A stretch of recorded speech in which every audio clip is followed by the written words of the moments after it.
Saya akan bilang ke bidannya kalau misalkan 10 jam dikasih obat induksi itu tidak ada reaksi dan keluar, mohon tindakannya.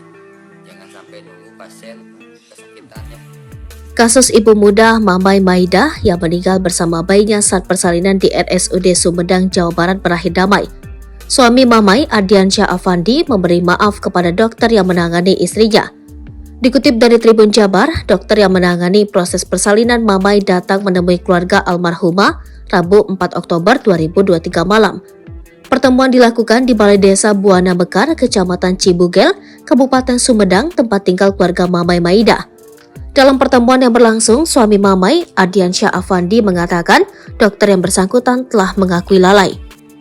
Dokter menyampaikan bela sungkawa, dokter juga mengakui ada kelalaian. Saat itu saya tidak bawa bab pidana, kata Ardiansyah Afandi.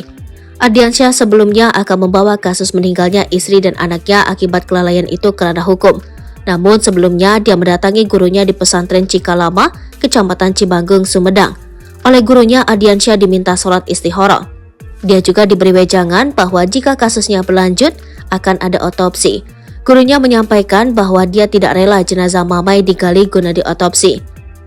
Itu pun kalau kamu masih menganggap Ama sebagai guru, kata Ardiansyah menirukan perkataan gurunya. Dia lalu sholat istikharah, hasilnya Ardiansyah harus berani memaafkan. Dalam impian datang istri, dia katakan, biar Allah yang membalas, katanya. Ardiansyah memang tidak terpuaskan dengan jawaban-jawaban dokter atas diagnosis dan tindakan yang dilakukan kepada istrinya. Namun ketidakpuasan itu cukup ditelan sebagai kenyataan pahit. Saya memaafkan, harapannya supaya tidak terjadi mamai-mamai berikutnya, biar saya saja yang sakit hati, katanya. Pelaksana tugas Direktur RSUD Sumedang, Dr. Enceng, membenarkan telah menyelesaikan permasalahan tersebut secara kekeluargaan. Namun saat disinggung soal pemberian sanksi terhadap dokter yang telah mengakui kelalaian tersebut, Enceng tak menjawab secara detail. Akan dibuat program peningkatan hospitality, kata Enceng saat dihubungi Tribun Jabar.